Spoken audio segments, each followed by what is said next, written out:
ఒక రిటైర్డ్ ఉద్యోగి యొక్క కథ ఇది. కొడుకు తరచూ ఫోన్లు చేస్తున్నాడు. భార్య కూడా పదే పదే చెప్పడంతో రాఘవరావు ఇల్లు అమ్మకానికి పెట్టాడు. ఇల్లు కొందామని వచ్చిన వాళ్ళు ఇల్లు చూసి పెదవి విరిచి వెళ్ళిపోతున్నారు.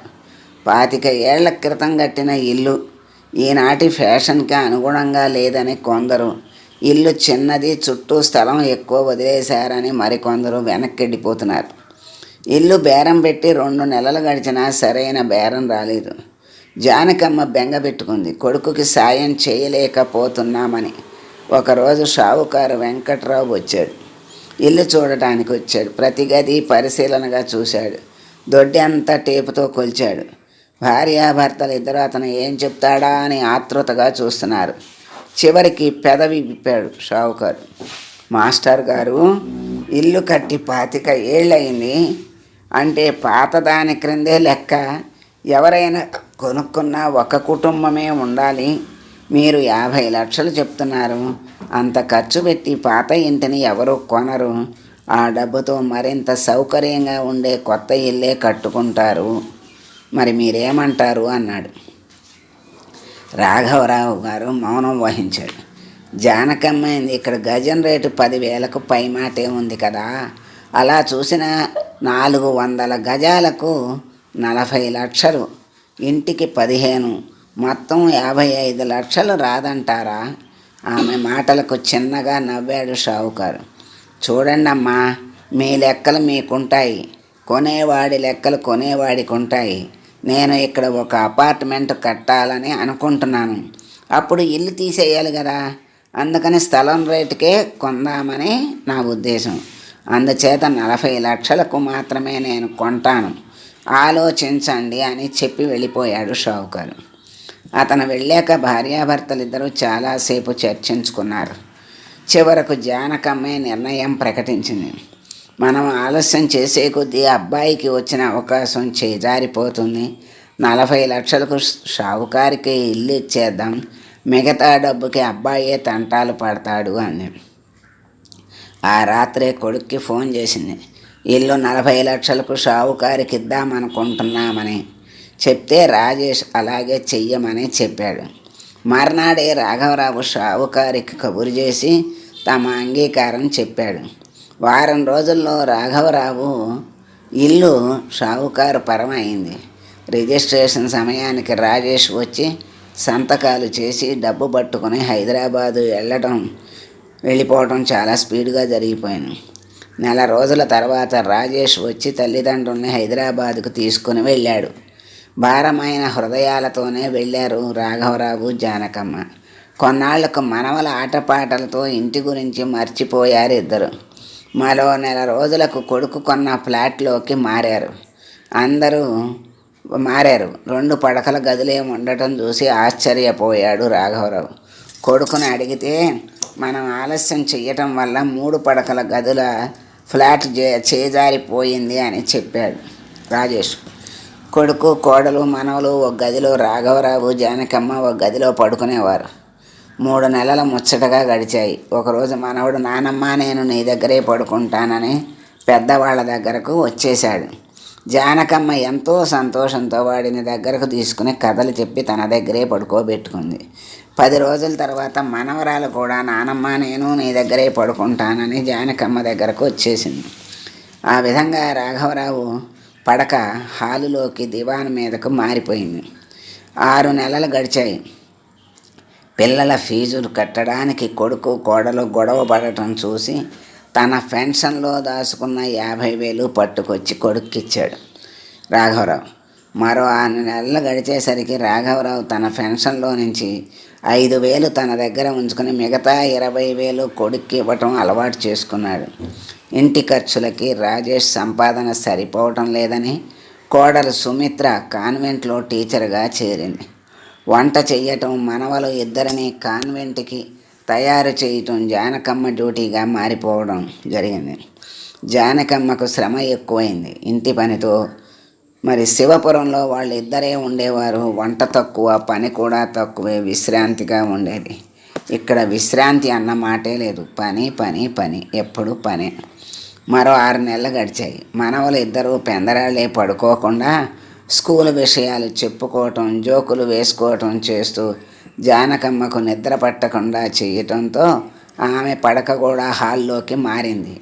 రాఘవరావు దివాను మీద, జానకమ్మ నేల మీద చాప వేసుకుని పడుకుంటున్నారు. ఒకరోజు రాజేష్ ఏమీ తెలియనట్టు, ఇదేమిటమ్మా ఇక్కడ పడుకుంటున్నావు అని అడిగాడు.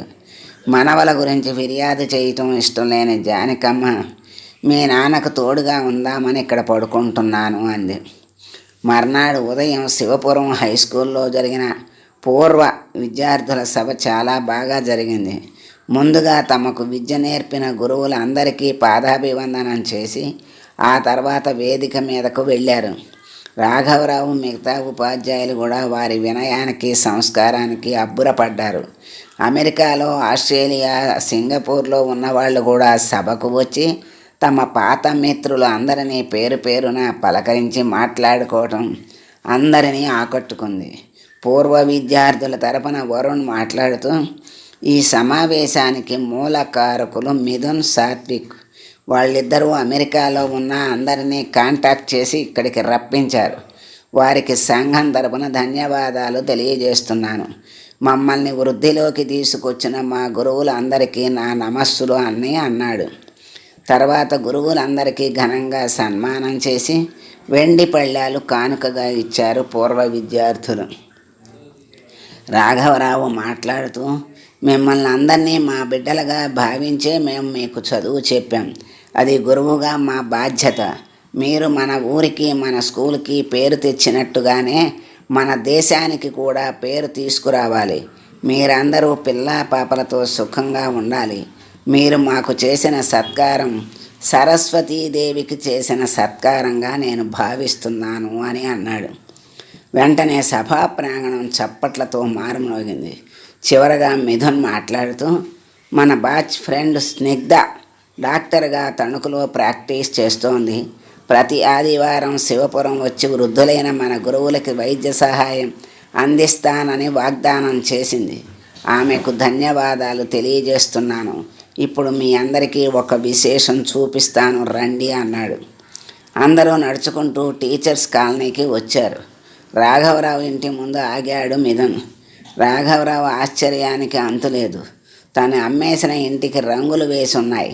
గురువుగారికి స్వాగతం అని బోర్డు ఉంది. మిథున్ రాఘవరావు చెయ్యి పట్టుకుని లోపలికి తీసుకొచ్చాడు. మాస్టారు, మీ ఇల్లు మీకు అప్పచెప్తున్నాం. మీరు, అమ్మగారు హాయిగా ఇందులో ఉండండి. షావుకారు దగ్గర నుండి మేము దీన్ని కొన్నాం.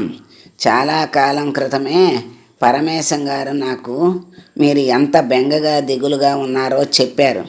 మేము ఈరోజు ఇలా విదేశాల్లో ఉంటూ లక్షలు కోట్లు సంపాదిస్తున్నామంటే దానికి మూలం మీరు పెట్టిన జ్ఞానభిక్షే.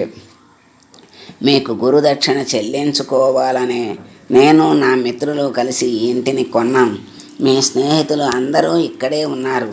మీ ఆరోగ్య పరిరక్షణకు డాక్టర్ స్నిగ్ధ ఉంది. మన ఊరి నుండి తణుకు 10 నిమిషాల ప్రయాణం. మీరు ఆనందంగా ఉండటమే మా అందరి కోరిక, కాదనకండి అని రాఘవరావు 2 చేతులు పట్టుకున్నాడు మిథున్. కళ్ళమ్మట ఆనంద బాష్పాలు కారుతుంటే రాఘవరావు మిథున్ని దగ్గరకు తీసుకుని నుదుటి మీద ముద్దు పెట్టుకున్నాడు. వెంటనే ఇంట్లోకి వెళ్ళి ప్రతి గుమ్మాన్ని తడిమి చూసుకుని మురిసిపోయాడు. దొడ్లోకి వచ్చి మామిడి చెట్టు కింద ఉన్న చప్టా మీద కూర్చున్నాడు. లేచి ప్రతి చెట్టునే ముట్టుకుని పరవశించిపోయాడు. తల్లి దగ్గర నుండి తప్పిపోయిన ఆవు దూడ చాలాసేపటికి తన తల్లి కనపడగానే ఆనందంతో ఎలా గంతులు వేస్తుందో అలా ఉంది రాఘవరావు మనసు. 5 నిమిషాలు గడిచాక పూర్వ విద్యార్థులందరూ రాఘవరావు దగ్గర సెలవు తీసుకుని వెళ్ళిపోయారు. రాఘవరావు మిత్ర బృందం మిగిలారు. పరమేశం సుబ్బారావుల చేతులు పట్టుకుని, మీ రుణం ఎలా తీర్చుకోను అన్నాడు రాఘవరావు బరువెక్కిన హృదయంతో. రోజు మనం కలుసుకుని ఆనందంగా మాట్లాడుకోవటమే అన్నాడు సుబ్బారావు నవ్వుతూ. ఇన్ని రోజులకు భర్త మొహంలో వెలుగు చూసి ఆనందించింది జానకమ్మ. ఆమె మనసు ప్రశాంత గోదావరిలా ఉంది.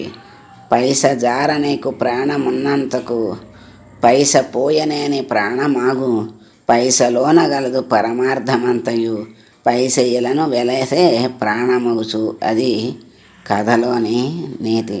విశ్రాంతి జీవులందరూ తస్మాత్ జాగ్రత్త. మీకంటూ చివరి వరకు ఒక ఇల్లు ఉండటానికి ఉంచుకోండి. మీరు మీకు ఇష్టమైన జీవితాన్ని జీవించవచ్చు.